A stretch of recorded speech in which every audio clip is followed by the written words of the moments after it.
Media defines everything.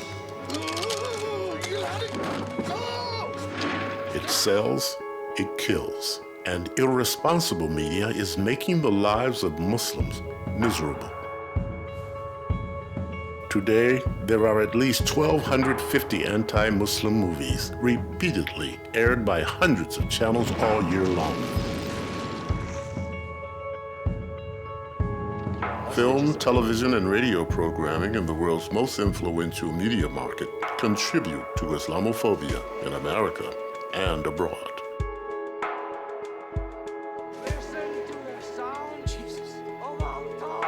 Muslims are routinely portrayed as savages, criminals, terrorists, and villains. We were going on a Mecca scene, and the plane is full of Arabs with these animals. Goats, sheep, chickens. I mean, they don't go anywhere without their goddamn animals.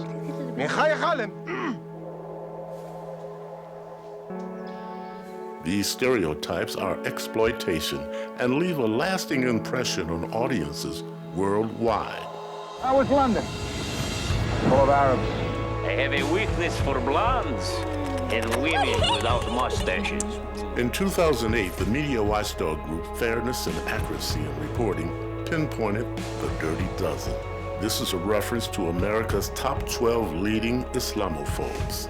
These individuals have spent hundreds of millions of dollars for airtime and media space, on and offline, engaged in a relentless campaign of Islamophobia.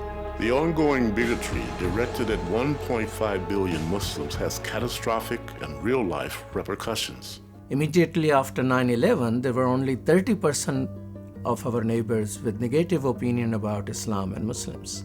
Now, 59% of all our neighbors have negative opinion of Islam and Muslims. Why? Because of media. 28 states right now are considering anti-Sharia legislation. Anti-Sharia legislation is just another way of saying anti-Muslim, anti-Islamic legislation. For instance, 50% of Arab Americans today suffer from clinical depression, according to a Yale University study. Already, the ACLU has reported that 50 masajids, 50 houses of worship, have been blocked from being built. Would that happen if there were a synagogue? Would that happen if it was a church?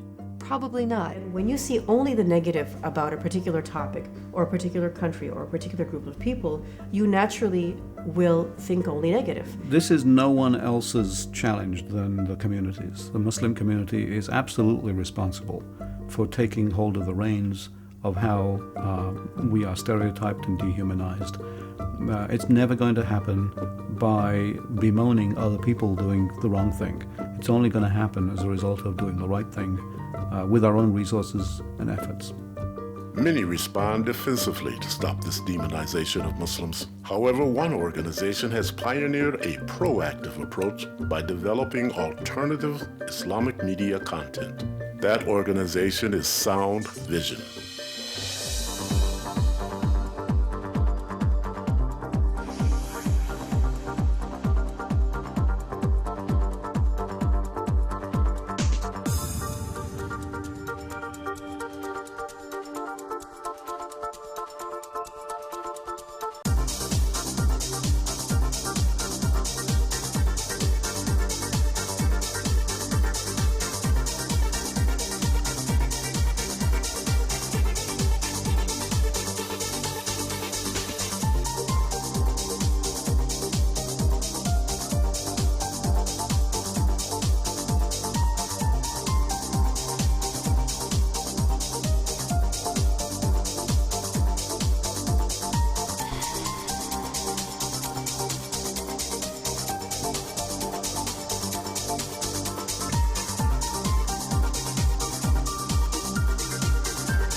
From Islamic music in English, Islamic software, daily Radio Islam broadcasts, documentary films, tip-oriented articles about living Islam in America, to children's programs. Since 1988, Sound Vision has served several million Muslims and non-Muslims worldwide. For the last 25 years, Sound Vision has consistently been producing quality content that is focused on offering Muslim perspectives on various issues, as well as healthy alternatives to the kind of negative information about Islam and Muslims that is pervasive in our culture. When Sound Vision started with a Sound Vision and a beautiful team, there was not much available for the Muslim community or about Islam for our neighbors. For example, there were hardly any Islamic songs in the English language, where the world of languages were filled with the music of Islam. I remember thinking that it was just so cool that there were these programs that were, videos that people could see, hundreds of thousands of people could see all over the world that featured people that looked like me. And that was in the mind of a 4-year-old. And I think that still has such an impact on me today, knowing that there's programming out there and that there's media out there that is made by and for people that are just like me. It's a fun and friendly atmosphere. It's a place to find out what Muslims are doing that are unique to the world. And it's a unique donation to the community. Islamic documentaries and children's programming, for example, Adam's World. There were no Muslim puppet in English-speaking world. Actually, in non-speaking world either, until Adam and Anisa started. So Sound Vision has been a pioneer in media for the Muslim community, opening genre after genre, whether it's Islamic nasheed or it's Islamic documentaries and a children's programming. There used to be no daily Radio Islam until we started one. We're in the third largest listening market in the United States, meaning that every day you have 7.8 million listeners listening to Radio Islam. 1% of them listen. 78,000 people are listening to Radio Islam every day. Sound Vision is a pioneer. Sound Vision has been the leader in turning the page on history for Muslims in America. What doing? Well, I was doing dhikr. Sound Vision knows media, and we know public relations as well, leading the way in several public relations campaigns for the Muslim community. Remember Bosnia? When that genocide was occurring, it was Sound Vision team which was called in by the community. We helped develop Bosnia Task Force USA. We are the one who developed alliances with National Organization of Women Now and worked together to declare rape war crime, first through US Congress, then it went into international law. A major contribution to humanity, all based in Sound Vision. And now we are helping when a terrible tragedy in Burma is unfolding, in which people are just killed, unarmed civilians, for nothing. We are asked to help, and Burma Task Force, it has a little office right there in Sound Vision. Sound Vision and Radio Islam has played an important role and have proved that they are the bridge between the Muslims and the non-Muslims, and helping Muslim communities at large, connecting with those who otherwise would not have any opportunity to hear about Islam. And this falls into the category of da'wah, as da'wah is not an optional, rather it is an obligation upon all of us. Thanks to the dedication of its small staff, interns, and volunteers, Sound Vision has created quality media to build bridges of understanding at an incredibly low cost. An innumerable amount of hours and sacrifice that go into being able to provide these services. And above all, there is what I think is an unparalleled level of commitment to being able to bring these services to our families and our home.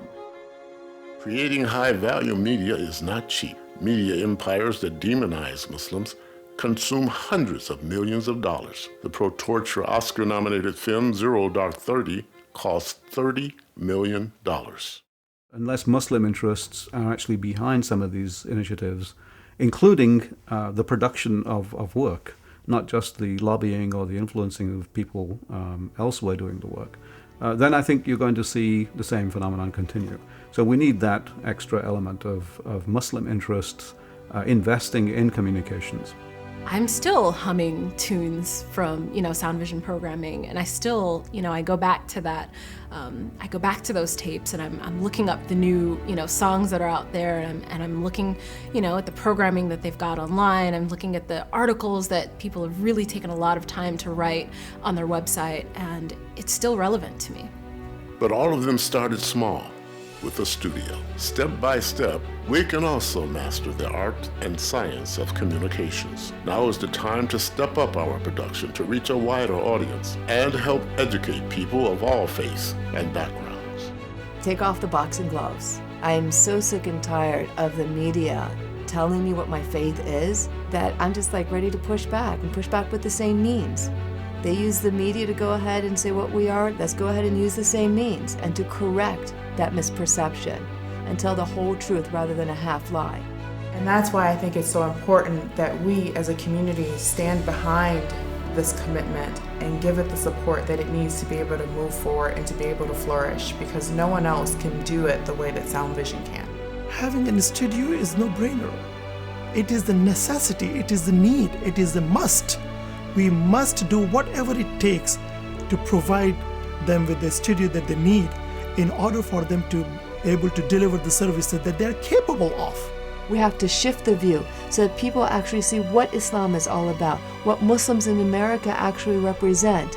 And with your funds and with your help, we'll be able to get that studio, we'll be able to go ahead and promote the voice that we have every right to promote it with fairness, with accuracy, and with integrity.